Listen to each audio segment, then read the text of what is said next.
and then come back for the second half of Vomity. Anyway, without further interruption from errant comedians who then found their way onto the stage, Khadija Hassan!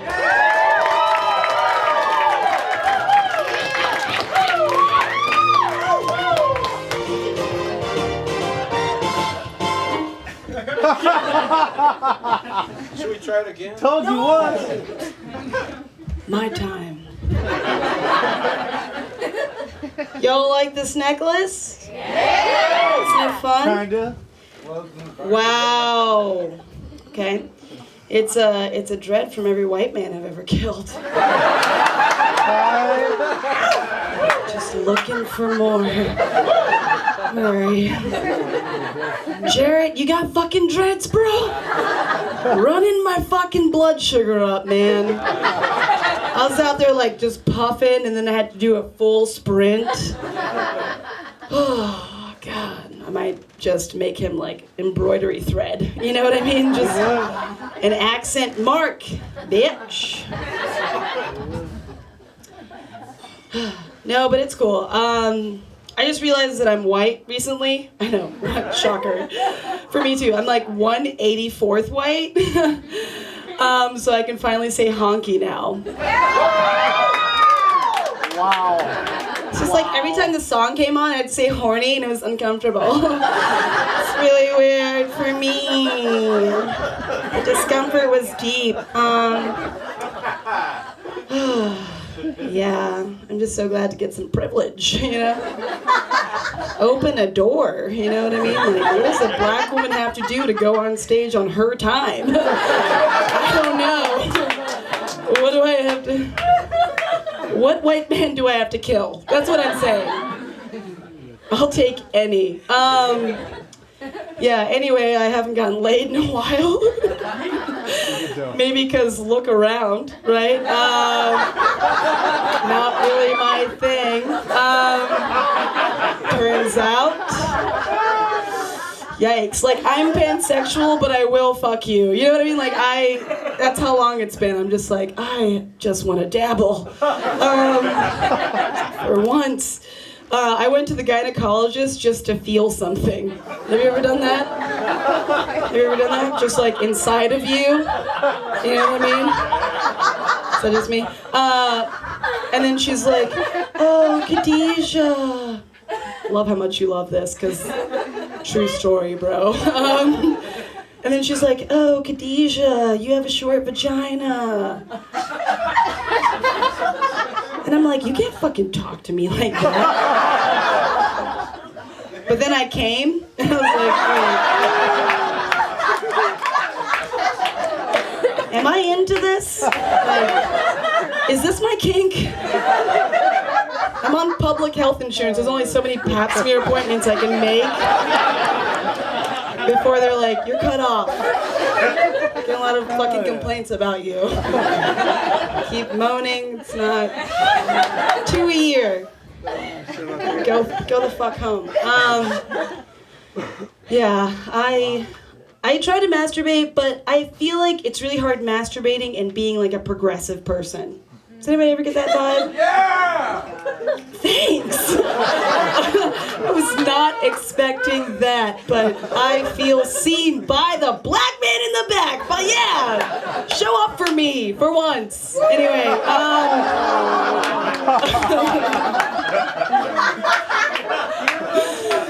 I drank Haterade before I got up here.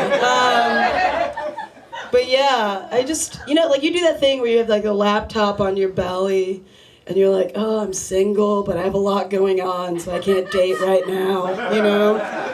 So you're just like, oh, I guess I'll masturbate. And then you read some fucked up shit about Yemen. And I'm like, how long am I supposed to wait to masturbate now? Like, what is the ethical time frame? If I do it right away, am I a bad person? Am I a fucking bad person? Am I just meeting my needs? I don't know. I could watch porn. I just feel like the porn that I'm looking for isn't fucking out there. Yes! You're my go-to tonight, by the way. Yeah, I'm not even gonna roast you. This is usually the roast hand, but I'm gonna just... gonna do this. Yeah, like my ideal, like I want someone to make breakup porn. Like my ideal porn is like a white dude with a beard and a long hair, because let's be real, I have dated like 7 of those dudes, right? You know that guy who's like, Massive Attack is overrated, like that guy? I just want 3 hours of that guy apologizing to me. Nothing would make me come harder. Except maybe like a virtual reality set where it's like me on the other side just telling me that joke. Like being like, that's really good. Like, fucking, are you wet or what? Like, be honest with yourself. It's just cum central. Yeah. I think masturbation is good. I think sex education is really important. I grew up in the dirty South. I'm from Tennessee. And there's like, sex ed there is abstinence only, right? So, yeah. That's pretty much every class period of sex ed. I did have one sex ed teacher who just talked about AIDS for an hour, and I was like, okay, I feel like you've been hurt by someone, you know, like, I feel like something's going on. And she's like, men are trash and AIDS is real. Like, that was like my sex ed. I was like, I feel like you need a therapist. But the closest I ever got to sex ed was Dr. Ruth. Does anyone remember Dr. Ruth? Yes! Yeah, all you motherfuckers were staying up way too late. Yeah. Midnight, Dr. Ruth, she's like this 80-year-old woman who talks about sucking dick and like how to do it right. She takes phone calls from people. I remember being like 11 years old, or like maybe 11 or 12, because I had bad parental supervision. So I was just like, yeah, what's on public access? And because we also were broke. But I do remember Dr. Ruth like straight up teaching me how to suck a dick. Like I remember that. I remember her getting this caller that was like, I have a husband and I just feel like I'm not satisfying him. Like, he's just like, he's not coming. And she's like, is his dick too big? And I was like, whoa, I'm learning a lot. Dicks can get too big. It was the best sex ed class I've ever had. I kept that knowledge with me, but I no longer care about it. You take what you can fucking get. God damn it. I've had enough of your shit. Knowledge is power, but that doesn't mean I have to use it. You know what I mean? You white people, you know what I mean. Anyway. That was the creepiest laugh of all time. Please never do that again. I feel like I had like a trauma flashback for no reason. No, but like the reason not to have sex is, you know, like to prevent pregnancy, right? Like that's the abstinence way, right? It's like, oh, you won't get pregnant.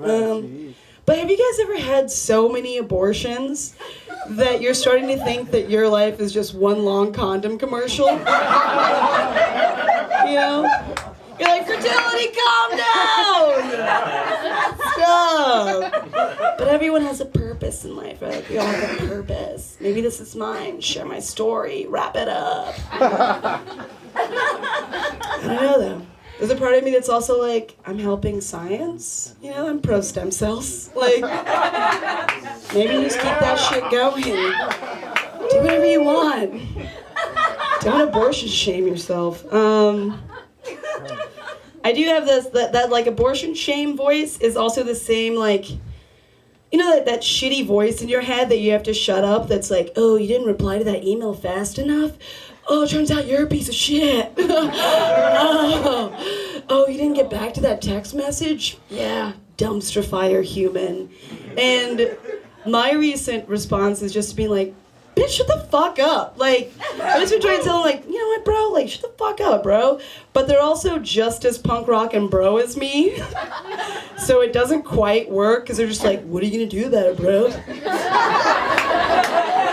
Where are you trying to meet? Like, what's good, dude? And I'm like, bro, what the fuck, dude? Like, what the fuck, dude?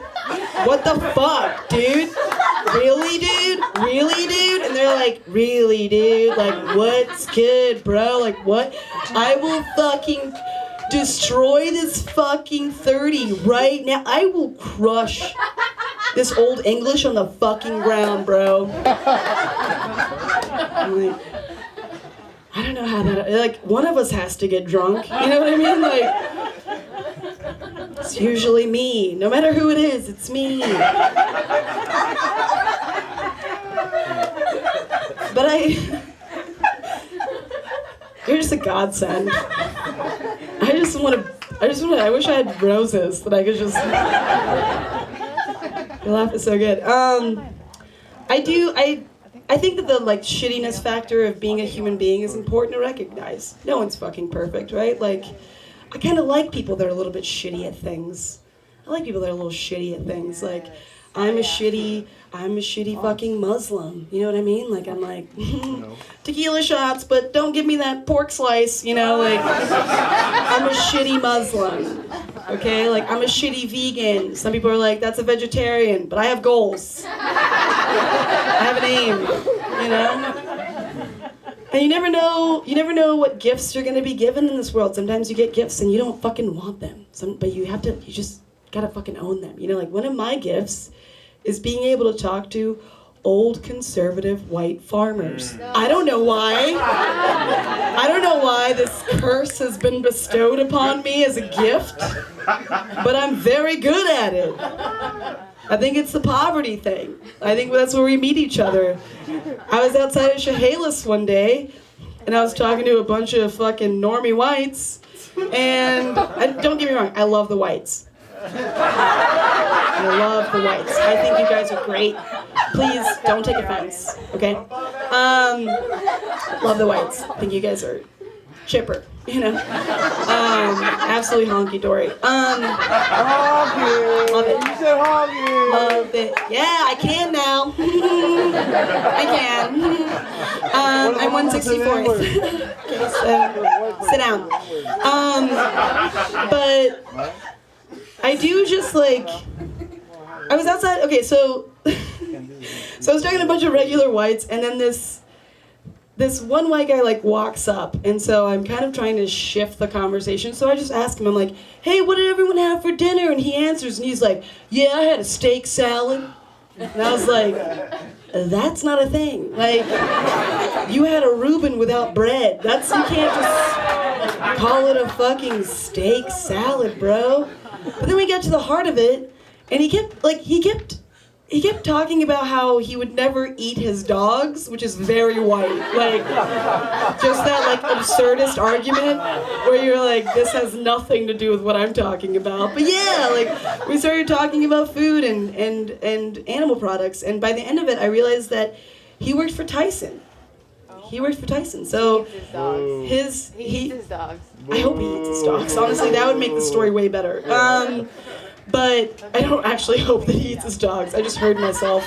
Let me just take a step back real quick. Yeah, I hope he doesn't eat his dogs. Set the record straight. But yeah, long story short, like people are complex, and that guy, it made sense by the end of it. There's not really a joke there, but I kind of love that guy. That's what that's about. Yep. I concur. I am an applied mathematics major. I know it's like, what can't she do? I don't know either. Everything I touch is gold. Minus of my time. But it's sometimes really hard because I go to Evergreen and it looks a lot like this. Like this room. And, you know, so there's a lot of the times I'm the only black woman in my program, you know? And it makes skipping class super hard. There's like 7 Chads. You know what I mean? Like, that's the part of white privilege people don't talk about. It's like, oh, Chad didn't show up. There's gonna be like 6 more. They're gonna say the same things. They're gonna disrupt the class in the same ways. Like, Khadijah's definitely not here. There's no one in the back just like giggling themselves and taking poor notes. Oh, super fucking noticeable. I'm gonna run the light just a little bit. Is that okay? That wasn't Ryan, but I'm gonna take it. I want to talk about my mom because I think she's really funny. My mom. I grew up watching a lot of westerns. I've seen The Good, the Bad, and the Ugly like a million fucking times. Yeah. It's very good. It's Raw very good. dog, She's a yeah. pretty political person, and we were watching Clint Eastwood speak, and I was like, Mom, you know, Clint Eastwood is a Republican. And she was like, no. He's a cowboy. It's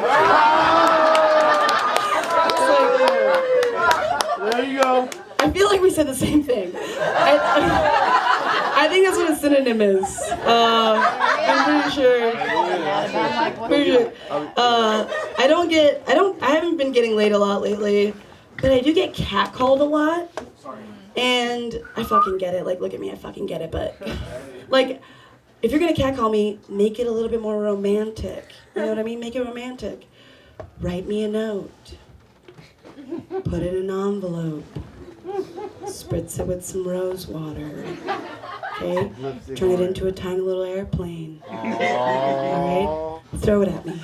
I catch it. Oh, what whimsy! I open it up and it's like, hey girl in the black. I know you hear me. Fine, be a bitch then. Stop! No, but don't stop. Slow your car down. Alright, thank you guys so much. That's my time.